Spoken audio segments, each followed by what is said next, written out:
നമസ്കാരം. ഞാൻ നിങ്ങളുടെ സ്വന്തം ശരവൺ മഹേശ്വർ.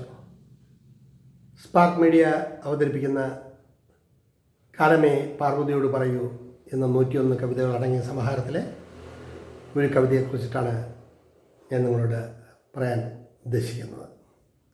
കവിതയുടെ പേര് ജന്മം. ഒരു പുരുഷായുസ് 120 വർഷമെന്നാണ് കണക്ക്. പുരുഷായുസ് മുഴുവൻ എത്തുന്നവർ വളരെ വിരളമാണ്. 10-80 വർഷം നമ്മൾ ജീവിക്കുമ്പോൾ 40 വർഷം ഉറങ്ങുകയും 40 വർഷം ജീവിക്കുകയും ചെയ്യുന്നു എന്നതാണല്ലോ കണക്ക്. ഈ കവിത എഴുതുമ്പോൾ എനിക്കുണ്ടായൊരു തോന്നൽ, നൂറുകണക്കിന് വർഷങ്ങൾക്ക് മുമ്പ് ജീവിച്ചിരുന്ന വില്യം വേഡ്സ്വർത്തും കീറ്റ്സും ഷെല്ലിയും അങ്ങനെ അനേകം കവികൾ പാശ്ചാത്യ ദേശത്തും നമ്മുടെ ദേശത്തും ചങ്ങമ്പുഴയും നാനാശാനും തുടങ്ങി ഒരുപാട് പേർ കവികളും കലാകാരന്മാരും വാഗ്ഗേയകാരന്മാരും എല്ലാം ഈ മണ്ണിൽ ജീവിച്ച് പെയ്തൊഴിയുന്നു. അപ്പോൾ നമ്മൾ എന്ത് ചെയ്തു ഈ ജീവിതത്തിൽ? നമ്മുടെ ജീവിതം കൊണ്ട് നമ്മൾ എന്ത് നേടി? നമ്മുടെ ജീവിതം കൊണ്ട് മറ്റുള്ളവർക്ക് എന്ത് ചെയ്യാൻ കഴിഞ്ഞു? എന്ത് നേടി എന്ന് പലവട്ടം ചിന്തിച്ചിട്ടുണ്ട്.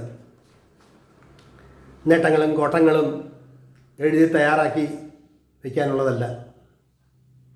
ഒരു മനുഷ്യ മനസ്സിൽ നമുക്ക് ഒരിടം കിട്ടുകയാണെങ്കിൽ അതാണ് നമ്മൾ ജീവിച്ചു എന്നതിൻ്റെ ഒരു വലിയ തെളിവ്.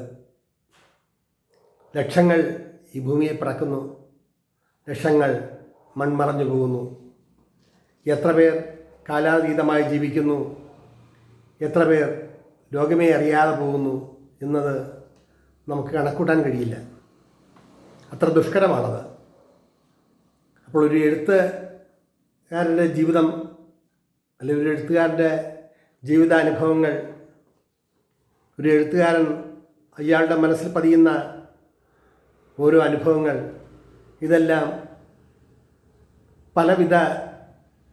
പലവിധമായിട്ടുള്ള തോന്നലുകൾ നമ്മുടെ മുന്നിൽ പ്രതിഫലിക്കുന്നു.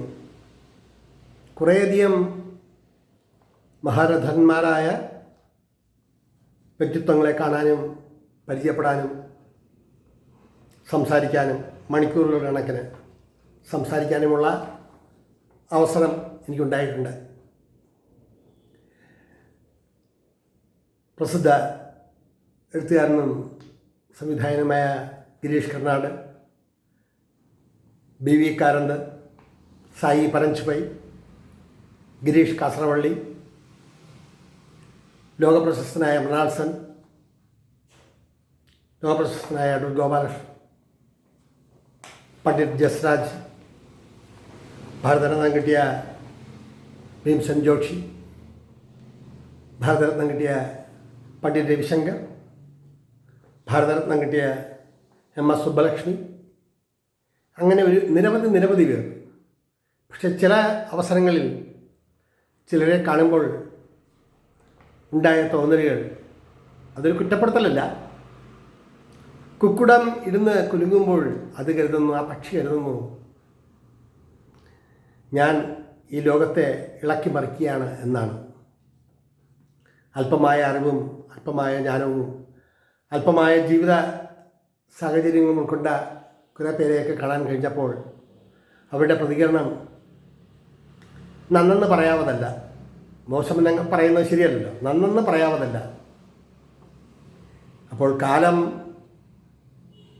കടന്നു പോയിക്കൊണ്ടേയിരിക്കും, ഒരു ഒഴുകുന്ന നദി പോലെ. അപ്പോൾ ഇന്ന് ഞാൻ നിങ്ങളോട് പറയുന്ന ഈ വാക്കുകൾ, എൻ്റെ കവിതകൾ ഉൾക്കൊള്ളുന്നവരും ഉൾക്കൊള്ളാത്തവരും, കവി എന്ന് പറയുന്നവരും കവി അല്ല എന്ന് പറയുന്നവരും ഒക്കെ ഈ ഭൂമിയിൽ ജീവിച്ചിരിപ്പുണ്ട്.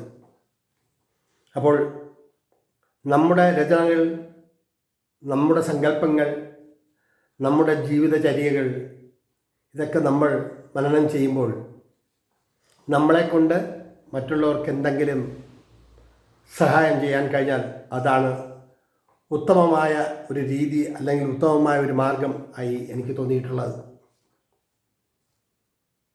ഇനി ഈ ജന്മം എന്ന കവിതയിലെ 4-5 വരികൾ നിങ്ങളെ ചൊല്ലിക്കേൾപ്പിക്കാം. കാലം മായ്ക്കാത്ത കൽപ്പടവുകളിൽ, കാലം മായ്ക്കാത്ത കൽപ്പടവുകളിൽ കാലത്തെയോർത്തു ഞാൻ കാത്തിരിപ്പു. കാലം മായ്ക്കാത്ത കൽപ്പടവുകളിൽ കാലത്തെയോർത്തു ഞാൻ കാത്തിരിപ്പു. എന്തിനു തന്നു ഈ ജീവിതം മണ്ണിൽ, എന്തിനു തന്നു ഈ ജീവിതം മണ്ണിൽ. പാഴ്മുളം തണ്ടിലെ പാട്ടായി മാറാനോ, എന്തിനു തന്നു ഈ ജീവിതം മണ്ണിൽ. പാഴ്മുളം തണ്ടിലെ പാട്ടായി മാറാനോ. കർമ്മകാണ്ഡത്തിൽ നീന്തിത്തുടിക്കാൻ കർമ്മമറിയാതെ പോകുന്നൻ മനസ്സ്. കർമ്മകാണ്ഡത്തിൽ നീന്തിത്തുടിക്കാൻ കർമ്മമറിയാതെ പോകുന്നൻ മനസ്സ്.